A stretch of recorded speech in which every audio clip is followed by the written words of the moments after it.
अक्सर माना जाता है कि टैक्स केवल अमीर या बड़े कारोबारियों को ही देना पड़ता है, लेकिन हकीकत यह है कि इनकम टैक्स उन सभी लोगों पर लागू होता है जिनकी सालाना आय छूट सीमा से ज्यादा है। इसमें नौकरी पेशा लोग, फ्रीलांसर, छोटे व्यापारी और निवेश से कमाने वाले सभी शामिल होते हैं। इसलिए टैक्स केवल अमीरों तक सीमित नहीं है। कई लोगों की बड़ी गलतफहमी ये है कि गिफ्ट हमेशा टैक्स के दायरे में आते हैं, जबकि सच ये है कि परिवार के खास रिश्तेदारों जैसे माता पिता, भाई बहन और जीवन साथी से मिले गिफ्ट पूरी तरह टैक्स फ्री होते हैं।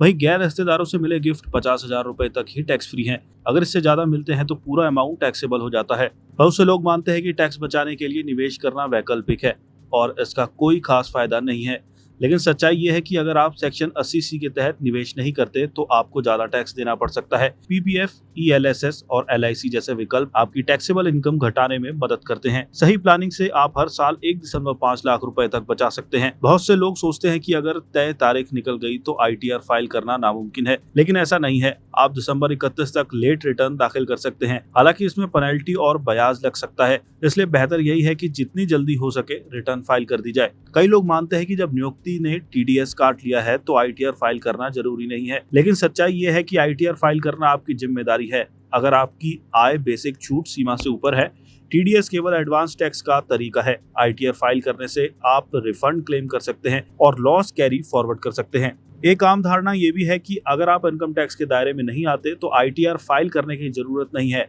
लेकिन ऐसा नहीं है। अगर इनकम कम है तो भी आप जीरो आईटीआर फाइल कर सकते हैं।